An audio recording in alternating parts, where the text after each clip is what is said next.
नमस्कार, आप सुन रहे हैं सनातनी आवाज़ और मैं हूं आपके साथ तनु शर्मा। आप सबका बहुत बहुत स्वागत है। सनातनी आवाज़ में प्रस्तुत है मंत्र का शक्तिशाली प्रभाव, जो गुरु मंत्र की ही नहीं, गुरु की असाधारण महिमा का भी परिचय कराता है। स्कंद पुराण के ब्रह्मोत्तर खंड में कथा आती है, काशी नरेश की कन्या कलावती के साथ मथुरा के दाशाहर नामक राजा का विवाह हुआ। विवाह के बाद राजा ने अपनी पत्नी को अपने पास बुलाया, परंतु पत्नी ने इनकार कर दिया। तब राजा ने बल प्रयोग की धमकी दी।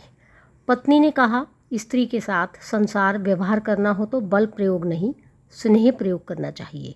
नाथ, मैं आपकी पत्नी हूँ, फिर भी आप मेरे साथ बल प्रयोग करके संसार व्यवहार ना करें। आखिर वह राजा था, पत्नी की बात सुनी अनसुनी करके नज़दीक गया। ज्यों ही उसने पत्नी का स्पर्श किया, त्यों ही उसके शरीर में विद्युत जैसा करंट लगा। उसका स्पर्श करते ही राजा का अंग अंग जलने लगा। वह दूर हटा और बोला, क्या बात है, तुम इतनी सुंदर और कोमल हो, फिर भी तुम्हारे शरीर के स्पर्श से मुझे जलन होने लगी। पत्नी, नाथ, मैंने बाल्यकाल में दुर्वासा ऋषि से शिव मंत्र लिया था। वह जपने से मेरी सात्विक ऊर्जा का विकास हुआ है। जैसे अंधेरी रात और दोपहर एक साथ नहीं रहते, वैसे ही आपने शराब पीने वाली वेश्याओं के साथ भोग भोगे हैं।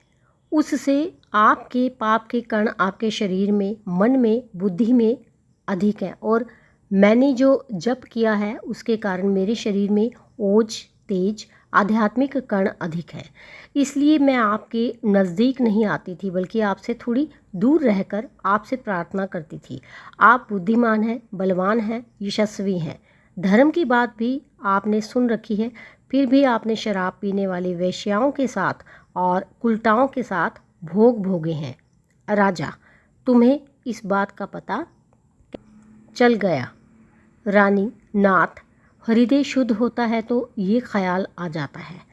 राजा प्रभावित हुआ और रानी से बोला, तुम मुझे भी भगवान शिव का वह मंत्र दे दो। रानी, आप मेरे पति हैं, मैं आपकी गुरु नहीं बन सकती। हम दोनों गर्गाचार्य महाराज के पास चलते हैं।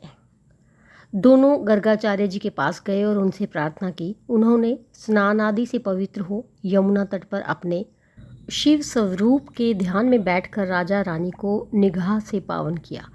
फिर शिव मंत्र देकर अपनी शांभवी दीक्षा से राजा पर शक्तिपात किया। कथा कहती है कि देखते ही देखते कोटि कोटि कौए राजा के शरीर से निकल निकल कर पलायन कर गए।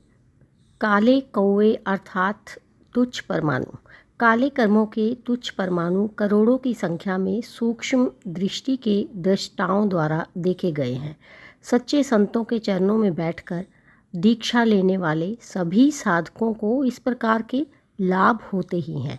मन बुद्धि में पड़े हुए तुच्छ कुसंस्कार भी मिटते हैं। आत्म परमात्मा प्राप्ति की योग्यता भी निखरती है। व्यक्तिगत जीवन में सुख शांति, सामाजिक जीवन में सम्मान मिलता है तथा मन बुद्धि में सुहावने संस्कार भी पड़ते हैं। और भी अनगिनत लाभ होते हैं जो निगुरे मनमुख लोगों की कल्पना में भी नहीं आ सकते। मंत्र दीक्षा के प्रभाव से हमारे पांचों शरीरों के कुसंस्कार व काले कर्मों के परमाणु क्षीण होते जाते हैं। थोड़ी ही देर में राजा निर्भर हो गया और भीतर के सुख से भर गया। शुभ अशुभ, हानिकारक व सहायक जीवाणु हमारे शरीर में ही रहते हैं।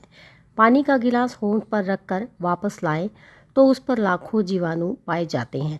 ये वैज्ञानिक अभी बोलते हैं, परंतु शास्त्रों ने तो लाखों वर्ष पहले ही कह दिया। सुमति कुमति सबके उर रही। जब आपके अंदर अच्छे विचार रहते हैं तब आप अच्छे काम करते हैं, और जब भी हल्के विचार आ जाते हैं तो आप ना चाहते हुए भी कुछ गलत कर बैठते हैं। गलत करने वाला कई बार अच्छा भी करता है, तो मानना पड़ेगा कि मनुष्य शरीर पुण्य और पाप का मिश्रण है। आपका अंतःकरण शुभ और अशुभ का मिश्रण है। जब आप लापरवाह होते हैं तो अशुभ बढ़ जाता है, अतः पुरुषार्थ ये करना है कि अशुभ क्षीण होता जाए और शुभ पराकाष्ठा तक, परमात्म प्राप्ति तक पहुंच जाए। तो इसके साथ ही मुझे दीजिए अनुमति, फिर मिलती हूँ। धन्यवाद।